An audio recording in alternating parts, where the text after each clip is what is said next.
We used a lot of senior athletes as mentors because we thought that at that stage that was the right messaging. So it became how do you want to create the right messaging, the right sort of tone and spirit around a group. So it was like, well, I don't think we need the psych there. I think we need the mentor, but yeah, you gear them up with the right messaging and so on for that group. That's interesting. You took past athletes that had kind of been through similar, yeah, and all of them. and what you matched them up with Even with some certain from athletes. outside of Peter Brock, who was a famous sports racing car driver in Australia, and he was selected, for example. So they were quite iconic sportsmen and sportswomen.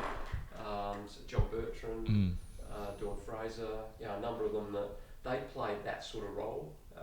I think it's a big role, especially in the psychology of sport, to have that.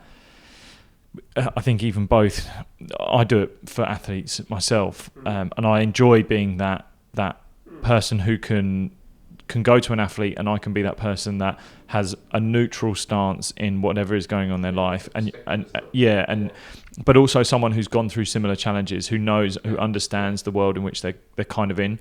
I honestly believe like the skill set, the sport that you play changes, but the mentality, the mindset is very, very similar sport to sport, which you would definitely know having with the variety of sports that you've done. But having that mentoring role, having someone to talk to and can understand the challenges you're going through, and just sit there and go, I've been through it. I know exactly what you're doing. This is kind of what I did. It actually does take away that clinical side of what sometimes psychology can be seen as.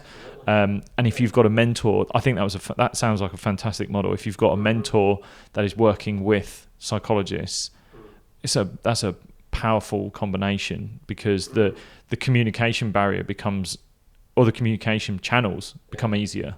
I remember the first time Herb Elliott said to me, and he was never defeated over the 1500 or the mile in his career, and Olympic gold medalist. And I remember him saying to one group of athletes at one stage, "I never ran without fear." And I remember saying to him afterwards, he said, "Oh, was that okay?" I said, "It was not just okay.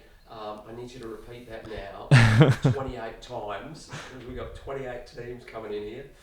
Really? Because that ability to go, he's an iconic person who has been incredibly successful, he's very humble, but who just strolls in and said, "Well, gee, I never did that without fear." Yeah. So I'm guessing you must be experiencing some fear at the moment. Tell me how you're experiencing fear. They're not going to tell a psychologist unless they want to do it individually. But they'll have that conversation. Yeah. And once you can have that, then you can normalise it. And for a lot of the psych stuff, if you can normalise it, it goes away. Yeah. Mentors tend to they have that empathy.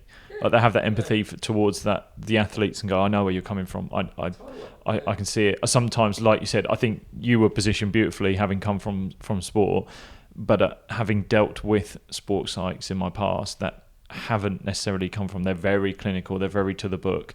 Yeah. You sit there and go, you've got nothing. I'm interested. The stories really connect you. It connects everyone, and that doesn't come with someone who doesn't have that story. Like this, if it's just clinical, this is what the manuals told me. I see X, Y, Z, and I've got to treat it as that.